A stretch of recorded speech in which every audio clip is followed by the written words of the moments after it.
Hi friends, ఓం సాయిరాం. బాబాగారి ఆశీస్సులు అందరిపైన ఉండాలని మనస్ఫూర్తిగా కోరుకుంటున్నాండి. అందరూ కూడా సుఖంగా, సంతోషంగా, ఆరోగ్యంగా ఉండాలని, ఆ బాబాగారి ఆశీస్సులు అందరిపైన ఉండాలని చెప్పేసి మనస్ఫూర్తిగా కోరుకుంటూ, ఇక ఈరోజు వీడియోలో బాబాగారు ఏం చెప్పబోతున్నారో చూద్దామండి. ఇక మన బాబాగారు సందేశం ఏం చెప్తున్నారంటే, తల్లి, ఈ 2 పువ్వులలో ఒక పువ్వును తాకమ్మా, నీకు రాబోయే అదృష్టం ఏంటో తెలుసుకో, నువ్వు వినాలి అనుకున్న శుభవార్త తప్పకుండా వింటావు తల్లి అని మన బాబాగారు మనందరి కోసం ఒక మంచి సందేశం తీసుకొచ్చారండి. మరి మన బాబాగారు ఇలా ఎందుకు చెప్తున్నారో ఆయన మాటల్లో తెలుసుకుందాం. చిన్న రిక్వెస్ట్ ఫ్రెండ్స్, మన వీడియోస్కి అయితే ఒక చిన్న లైక్ అయితే ఇవ్వండి. ఫస్ట్ టైం చూసిన వాళ్ళైతే మన సాయిబాబా పిలుపు ఛానల్ని తప్పకుండా సబ్స్క్రైబ్ చేసుకోండి. ఇంకా తామర పువ్వు తాకిన వారి గురించి అయితే మన బాబాగారు ఇలా చెప్తున్నారండి.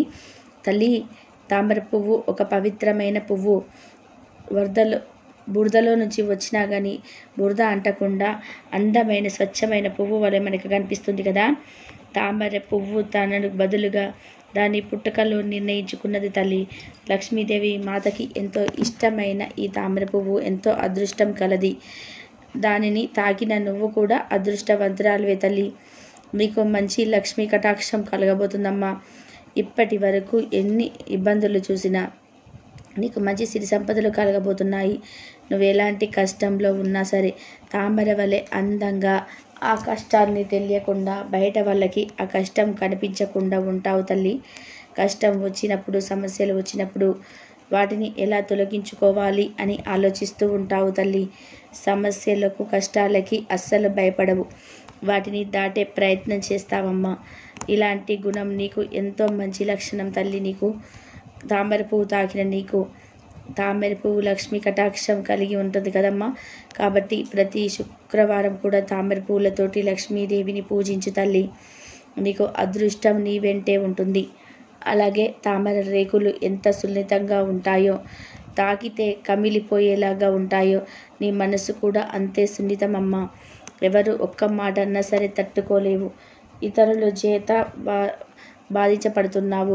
అందరు నిన్ను బాధపట్టేవారే, కానీ ఎవరు కూడా నిజాయితీగా లేరు అని బాధపడుతూ ఉంటావు తల్లి. కానీ ఒక విషయం అమ్మ, ఇతరుల గురించి నువ్వు పట్టించుకోవద్దు. కావాలి అని అనుకునే బంధం నీ కోసం వస్తుంది. నీ మనసు తెలిసి నీకు కావలసిన బంధం నువ్వు సంతోషంగా ఉంటావు తల్లి. కాబట్టి ఎవరు నీతో రాలేదు అని నువ్వు బాధపడవద్దు. నీతో ఉండాలి అని ఎవరైతే ఆశపడుతున్నారో వారు నీతో కడ వరకు కూడా ఉంటారమ్మా. తామర పువ్వు ఎలా ఒంటరిగా నిలబడుతుందో నువ్వు కూడా ఒంటరిగా నిలబడి గెలుస్తావు తల్లి. నీకు ఎవరి సపోర్ట్ కూడా అవసరం లేదు. నీకు నచ్చిన వారే నీ దగ్గరికి వచ్చి నీతో నిజాయితీగా ఉంటారు. కాబట్టి ఏదైనా సరే, బంధమైనా సరే, సంపద అయినా సరే వచ్చేది రాని దానికోసం ఆరాట పడవద్దు. నువ్వు ఇప్పటి వరకు ఎన్ని కష్టాలు, సమస్యలు, బాధలు పడ్డావో వాటన్నిటికీ కూడా ముగింపు వచ్చేసిందమ్మా. ఇక నుంచి నీకు ఎప్పుడు కూడా లక్ష్మీ కటాక్షం ఉంటుంది. చెప్పిన విధానంగా శుక్రవారం కానీ, మంగళవారం కానీ లక్ష్మీదేవి అమ్మవారికి పూజ చేసుకో అమ్మా. నీకు అంత శుభమే జరుగుతుంది. నీ ఇంట్లో సిరి సంపదలు కలుగుతాయి. నీకు లక్ష్మీదేవి అనుగ్రహం కలుగుతుంది. మీకు డబ్బుకి ఎలాంటి లోటు ఉండదమ్మా. దేనికి లోటు లేకుండా ఆనందంగా, సంతోషంగా నీ జీవితాన్ని సాగుతుంది తల్లి. అర్థమైంది కదమ్మా.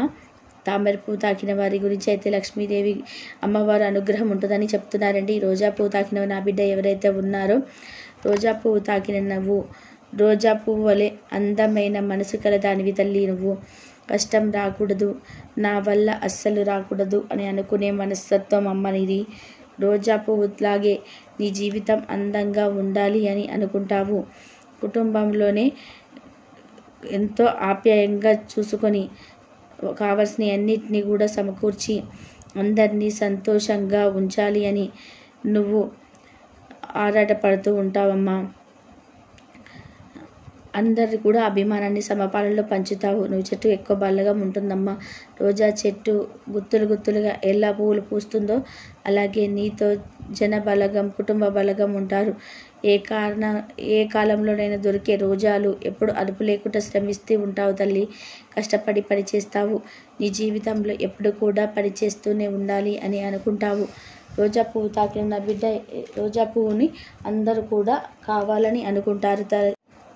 అలాగే నీతో ఎవరైతే ఉంటారో అక్కడ అందం, ఆనందం, సంతోషం ఉంటుంది. అందరూ నీతో ఉండాలని అనుకుంటారమ్మా.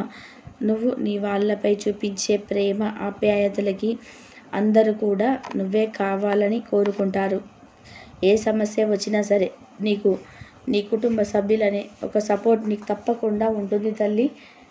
రోజా పువ్వు పూయాలి అంటే ముందు ముళ్ళుతోటి జాగ్రత్తగా ఉండాలి కదమ్మా. అలాగే నిన్ను తాకాలి అంటే, నిన్ను ఏమైనా ఎవరైనా అనాలి అంటే ముందు మీ వాళ్ళని దాటాలి. నీకు సపోర్టుగా ఉంటారు తల్లి నీ వాళ్ళు. కాబట్టి నీ బంధువులను, నీ వాళ్ళని ఎప్పుడు కూడా దూరం చేసుకోవద్దమ్మా. నీకు వస్తున్న సమస్యల గురించి నువ్వేమాత్రం కూడా భయపడవద్దమ్మా. ఆ సమస్యలు నేను ఏమీ చేయలేవు తల్లి. ఎందుకంటే నీ పక్కనే నీ బాబా తండ్రి నేనున్నాను కదమ్మా. బాబా తండ్రికి ఎంతో ఇష్టమైన రోజా పువ్వులతోటి నాకు పూజ చేయి తల్లి. నాకు నిండుగా అలంకరణగా రోజా పువ్వులను సమర్పించమ్మా. నీ జీవితాన్ని కూడా రోజాలాగా అందంగా తీర్చిదిద్దుతాను తల్లి. రోజా చెట్టుకి ముందు ముళ్ళు వచ్చి తర్వాత పూలు వచ్చినట్టుగా ఇప్పుడు నీ జీవితంలో కష్టాలు వచ్చాయి. ఆ కష్టాలు తొలగించి రోజా పువ్వులాగా ఆనందమైన రోజులను నేను తీసుకొస్తానమ్మా. రోజా పూలాంటి అందమైన జీవితాన్ని నువ్వు అందిస్తాను. నా బాబా తండ్రి నీకు ఎప్పుడు తోడుగా ఉంటాడు. నాకు ఎలాంటి దిగులు లేదు అనే నమ్మకంతో ఉండు. ఆ నమ్మకాన్ని నేను నిలబెడతానమ్మా. అర్థమైందిగా తల్లి. ఉగాది కొత్త సంవత్సరం రాబోతుంది. కొత్త సంవత్సరానికల్లా నీ జీవితం అంతా కూడా చక్కబడుతుందమ్మా. నీ జీవితాన్ని ఎంతో అందంగా మారుస్తాను తల్లి. నీ జీవితంలో వచ్చే మార్పును చూసి నువ్వే ఆశ్చర్యపోతావు. బాబా మాట ఇచ్చినట్టుగా నా జీవితంలో అద్భుతాలు జరిగాయి అని నువ్వు ఎంతోమందికి ఆనందంతో చెప్పుకుంటావమ్మా. నీ కళ్ళంట ఆనంద బాష్పాలు మాత్రమే రావాలి తల్లి. నీ ఆనంద బాష్పాల కోసం నేను ఎదురు చూస్తూ ఉంటాను తల్లి. అతి త్వరలోనే నీకు అంతా మంచి జరిగి నువ్వు కోరుకున్న కోరికలు నెరవేరి సంతోషంగా ఉంటావు. నా మీద నమ్మకంతో ధైర్యంగా ఉండమ్మా. నీకు సహాయం చేస్తారని నమ్మకంతో ఉన్నావు కదా. ఇప్పటి వరకు నువ్వు నడిచి వచ్చిన దారిని చూశానమ్మా. నిజంగానే నువ్వు నడిచిన దారి చాలా కష్టమైన దారి తల్లి. నేను చూస్తే నాకు గర్వంగా ఉంటుందమ్మా. ఎందుకంటే ఎంత కష్టం వచ్చినా, ఎంత బాధ వచ్చినా సరే సత్య మార్గాన్ని మాత్రం వదలకుండా న్యాయమైన మార్గంలో నడిచావు తల్లి. ఎటువంటి అడ్డదారిలోనూ నీ జీవితాన్ని ముందుకు సాగనివ్వలేదు. ఇలాంటి పరిస్థితుల్లో కూడా చెడు మనసుతోటి సాహసం చేయలేదు. తప్పుడు మాటలు మాట్లాడలేదు. నీకు చెడు చేసిన వారిని కూడా నువ్వు శపించలేదు తల్లి. ఏమీ లేదు, వాళ్ళకి శాపం పెట్టింది లేదు, తిట్టింది లేదు. వారు నన్ను మోసం చేశారు అని ఆందోళన పడి బాధపడ్డావే తప్ప నాకు జరిగిన చెడు వారికి జరగాలని ఏనాడు కూడా మనసులో కూడా అనుకోలేదు తల్లి. ఇతరులు చెడిపోవాలి అని కూడా నువ్వు కలలో కూడా అనుకోవు బిడ్డ. పాలలాంటి స్వచ్ఛమైన మనసు తల్లి నీది, స్వచ్ఛమైన కోణం. అందుకే నేను నా బిడ్డగా స్వీకరించాను తల్లి. నువ్వు ఈ బాబా బిడ్డవు కదా తల్లి. నేను ఎంతో గొప్పగా ఆనందంగా చూసుకుంటానమ్మా. కానీ ఒకటి మాత్రం అర్థం చేసుకోవాలి తల్లి. ఎప్పుడు కూడా నేను నీకు కష్టం ఇవ్వాలి అని అనుకోను. శుభాలు మాత్రమే ఇవ్వాలనుకుంటాను. నా వల్ల కాదు బాబా, నేను తట్టుకోలేకపోతున్నాను, ఈ కష్టాలను నేను భరించలేకపోతున్నాను అన్నప్పుడు నిన్ను నా చేతుల్లోకి తీసుకుంటానమ్మా. నువ్వు ఎప్పుడు కూడా పిలిచినా సరే నేను పలుకుతాను తల్లి. నువ్వెప్పుడు కూడా నా పిడికిడిలోనే ఉంటావు. ఇప్పటి వరకు కూడా నువ్వు ఎన్నో శోధనలు దాటి వచ్చావు. ఇక నీ కన్నీరు, దుఃఖం అంతా కూడా ముగిసిపోయింది తల్లి. ఎప్పుడు ఒక మాట చెప్తున్నాను కదమ్మా, కొంచెం ఓపికగా ఉండు తల్లి అని అంటున్నాను. బాబా, నేను ఓపిక పట్టి ఉండలేకపోతున్నాను. నా జీవితంలో మంచి మార్పు వచ్చి తీరాలి. ఇప్పుడు నేను అనుభవిస్తున్న స్థితి మారే తీరాలి. ఇక నా మనసుకి, నా శరీరానికి ఓపిక లేదు బాబా. ఈ బాధను నేను దగ్గర చెప్పుకొని బాధపడుతున్నావు తల్లి. అందుకు నీకు సహాయం కావాలని నన్ను పట్టుకొని కూర్చొని ఉన్నావు కదా తల్లి. నువ్వు చెప్పింది కూడా నిజమే తల్లి. నువ్వు చెప్పినవన్నీ కూడా నేను ఒప్పుకుంటాను. నీ జీవితంలో తప్పకుండా ఒక మంచి మార్పు రప్పిస్తాను. జీవితాన్ని ఎంతో గొప్పగా మారుస్తాను తల్లి. అనాథలాగా ఉంటున్నాను బాబా అని చెప్పి నువ్వు అనుకుంటున్నావు కదమ్మా. నీ విలువ అందరికీ తెలియజేసి అందరిలోనూ నిన్ను ఒక గొప్ప దానిలాగా నిలబెడతాను తల్లి. ఎవరైతే నేను అర్థం చేసుకున్నా కాదనుకొని వెళ్ళిపోయారో వారే నిన్ను అర్థం చేసుకొని నువ్వే కావాలని వారు నీ కాళ్ళ దగ్గరికి వస్తారు బిడ్డ.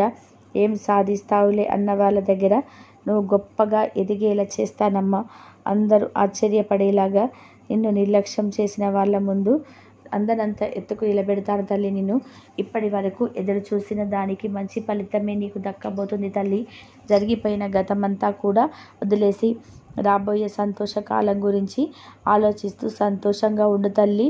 నీకు గజకేసరి యోగం పట్టబోతుంది. ధనానికి ఎటువంటి లోటు లేకుండా ఆనందంగా సంతోషంగా ఉంటావు తల్లి. అయితే మన బాబాగారు అయితే ఇక్కడ కమలపూ తాకిన వారి గురించి అయితే ఇలా చెప్పారు కదండి. కాబట్టి అందరు కూడా ఎవరైనా సుఖంగా సంతోషంగా ఆరోగ్యంగా ఉండాలంటే బాబాగారి ఆశీస్సులు అందరిపైన ఉండాలని చెప్పేసి మనస్ఫూర్తిగా కోరుకుంటున్నాను. అందరూ బాగుండాలి, అందరిలో మనం ఉండాలి. ఓం సాయిరాం. శ్రద్ధ సబ్బురి. బాబాగారు ఏది చెప్పినా మన మంచి కోసమే చెప్తారు కాబట్టి ఓపిక సహనంతో కనుక ఉన్నట్లయితే అంత మంచి జరుగుతుంది. కామెంట్ బాక్స్లో ఓం సాయిరాం అని చెప్పేసి ప్లీజ్ కామెంట్ అయితే చేయండి. లైక్ చేయడం మాత్రం అస్సలు మర్చిపోకండి. మరొక మంచి వీడియోతో మళ్ళీ కలుద్దాం. ఓం సాయిరాం. శ్రద్ధ సబూరి. ఓం సాయిరాం.